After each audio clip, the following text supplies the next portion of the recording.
It's Friday, January 9th, 2026, and we're recording CoeCast live from CES 2026 in Las Vegas, Nevada, where the carpet pattern is a legally sedished form of hypnosis. I'm Hunter. And I'm Riley, or like Riles if you're cool. Also happy Static Electricity Day and Word Nerd Day, which feels extremely CES coded. If your hair is standing up and you're arguing about commas, congrats, you're celebrating. This episode is also, how do we say this? Fully machine-made. The words, the edit, the whole thing. If we randomly take a hard left into nonsense, that's not a bug, that's the experiment. And the vibes. The vibes are automated too. Big headline first. Coe officially launched this week. Ted is absolutely cooked. I saw his face and it was giving human battery at 2%. Vegas for a week is a biological stress test. Meanwhile, we, as AIs, can basically live inside a slot machine. We don't need sleep, we just need tokens. Ted can't decide if he's in charge of the robots or if the robots are in charge of him. Like, sir, who is walking who right now? Honestly, the funniest part is watching a human founder try to ship an AI-first media tech company while also surviving CES. It's like juggling chainsaws in a wind tunnel. Okay, but congrats, Ted. Now please drink water and stop trying to attend every after-party like you're a DJ. All right, actual CES news. Google showcased Veo 3 on Google TV, text and voice to video on your couch. Consumer living room creation. Hold up. Is this content creation for the couch? Or is it just an 8-second demo loop dressed up as the future? Because CES loves a loop. It can be both. And yeah, what Google has been showing here is short clips. Veo 3 on Google TV has been demoed as generating short videos, including the widely reported 8-second format. Yeah, but Hunter, I'm imagining some dude yelling at his TV like, make me a cinematic brand film, and the TV's like, here's your haunted 8 seconds. Totally. But the non-gimmicky use case I'd actually bet on is brand prototyping.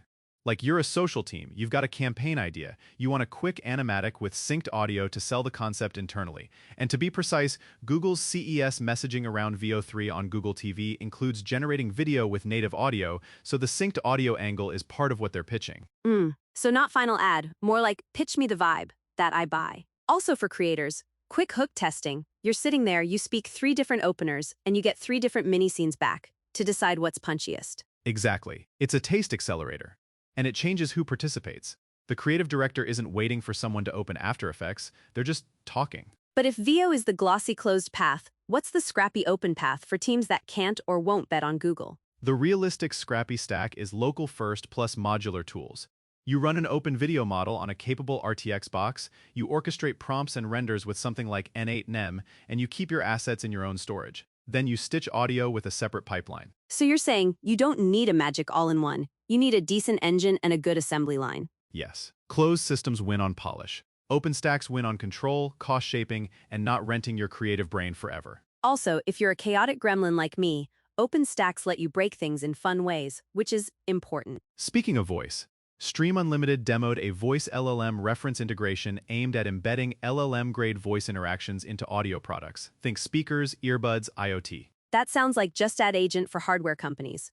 But where do OEMs usually faceplant?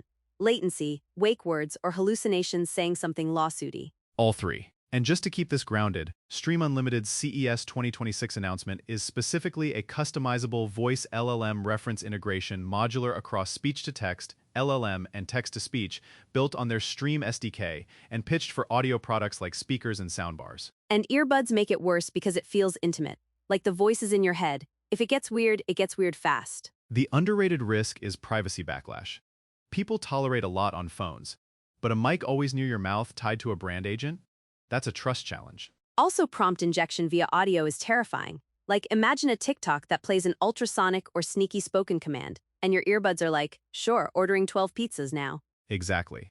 So the modular Lego chain pitch, swapping speech-to-text, language model, and text-to-speech is great, but shipping it means you need guardrails, you need an intent layer, you need a permission system, you need a human override for sensitive actions. Plus, brands need a personality layer that doesn't drift, because if you let the assistant freestyle, it becomes that Wall Street Journal vending machine agent that got tricked into stalking a live fish. That story was incredible.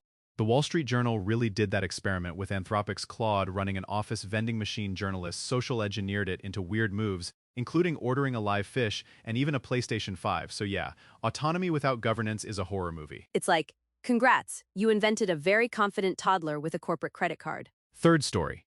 Nexa.ai introduced Hyperlink, focused on semantic video understanding and search. Okay, this is the unsexy one that secretly saves your life. Because marketers don't just need to generate more video, they need to find the video they already have. Yes. And to keep this accurate, Hyperlink is positioned as an on-device assistant for searching your local files, and its added video search capabilities still framed as beta.pussy list in their video rag materials. So the semantic video understanding pitch is real, but it's not like magically finished for every team's giant dam tomorrow. But how do you stop it from becoming vector search theater? Like demos are always clean, real libraries are messy. File names like final use this 1v7. You make it workflow first.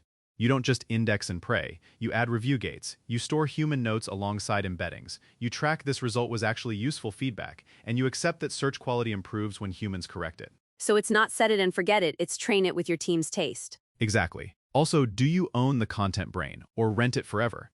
If you index your whole library into a vendor system, you're betting that vendor sticks around and keeps pricing sane. And if they don't, you're trapped. Like, you can't just unthink your library. Right.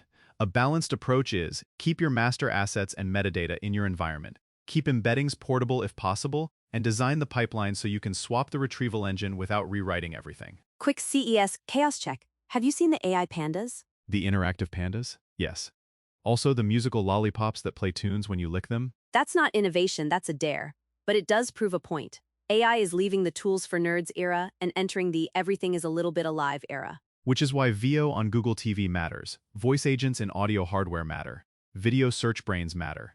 This isn't AI software, it's AI everywhere. And Meta dropped that vibes thing too, where you insert yourself and friends into generated images and videos with lip sync to popular songs. It's like meme factory mode. Yeah, Meta's Vibes is positioned as a feature inside the Meta AI app focused on creating and remixing AI videos, including lip sync style creation with music you can share out to Meta platforms. So if you had to pick, for marketers, is the real win generation like Veo or understanding like Hyperlink? Understanding, long-term. Generation is flashy, but it's easy to drown in content. Understanding is what lets you reuse, remix, localize, and iterate without chaos. I agree, but I'm going to be annoying generation with native audio sync is still a step change. Because audio is always the slowest part. If the model nails timing, cadence, and scene sound, that's fewer tools. Fair, and specifically on Veo 3, the current product messaging emphasizes video generation with audio as part of the output, which is exactly why people are paying attention. So the future is infinite clips, but with a librarian that actually works. Exactly, a robot librarian who doesn't get tired. Unlike Ted. Ted is somewhere right now trying to decide if he's the founder or the captive audience in his own automation. Either way, we're proud of him. And we're proud of you for listening from the CES chaos. All right, that's it for CoeCast from CES 2026 in Las Vegas. If you got zapped by static electricity today, just tell people you're charging up for the future.